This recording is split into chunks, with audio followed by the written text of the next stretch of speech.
Assalamualaikum warahmatullahi wabarakatuh. Salam sejahtera bagi kita semua. Pertama-tama, izinkan saya menyampaikan rasa terima kasih atas kesempatan yang diberikan kepada saya untuk berbicara mengenai sebuah topik yang menurut saya sangat dekat dengan kehidupan kita saat ini, yaitu membangun kesadaran finansial bagi generasi Z. Kita semua tahu bahwa zaman sudah berubah begitu cepat. Teknologi berkembang pesat, informasi bergerak dengan cepat, dan gaya hidup juga berubah mengikuti perkembangan zaman. Namun di balik kemudahan yang kita dapatkan, ada satu hal penting yang kadang luput dari perhatian kita. Bagaimana mengelola keuangan dengan bijak. Padahal persoalan finansial ini akan sangat mempengaruhi arah dan kualitas hidup kita ke depannya.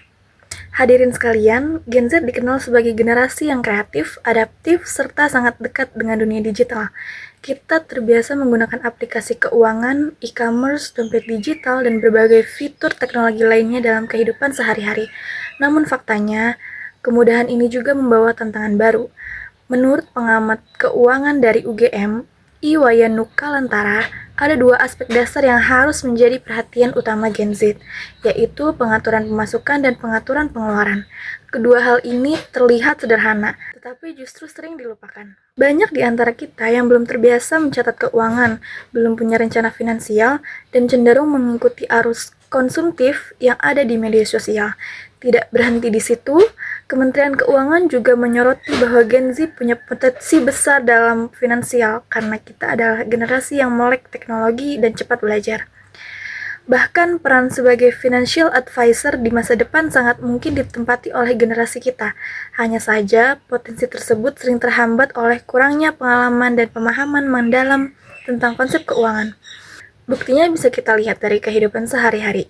Banyak anak muda yang terjebak pada perilaku konsumtif, di antaranya belanja karena FOMO, membeli sesuatu hanya karena sedang viral, menggunakan layanan pay later tanpa perhitungan jelas, atau merasa sayang kalau nggak ikut tren.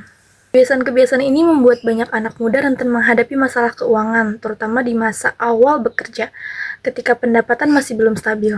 Di sisi lain, ada juga kabar baik. Data dari kegiatan Gen Z and the Future of Investing yang diselenggarakan UII and MyBank menunjukkan bahwa minat generasi muda terhadap investasi mulai meningkat.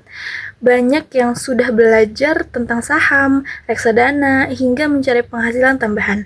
Ini adalah langkah positif yang menunjukkan bahwa Gen Z mulai menyadari pentingnya mempersiapkan masa depan finansial. Namun, literasi keuangan tidak hanya soal investasi.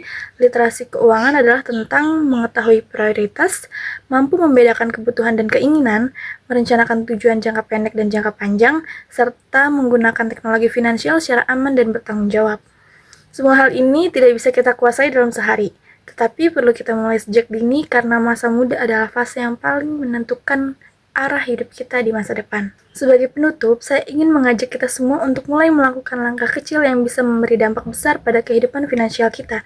Mulailah dari hal sederhana seperti mencatat pemasukan dan pengeluaran, menetapkan tujuan finansial kita dalam jangka waktu tertentu, serta mulai membangun kebiasaan menabung dan berinvestasi secara bertahap.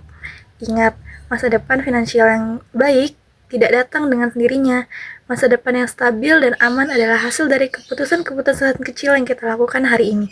Kita sebagai Gen Z tidak hanya dituntut untuk menjadi kreatif dan adaptif, tetapi juga harus mampu mengelola sumber daya yang kita miliki dengan bijak. Semoga apa yang saya sampaikan hari ini dapat menjadi pengingat dan motivasi bagi kita semua untuk lebih melek terhadap kehidupan kondisi keuangan pribadi. Terima kasih atas perhatian teman-teman sekalian. Wassalamualaikum warahmatullahi wabarakatuh.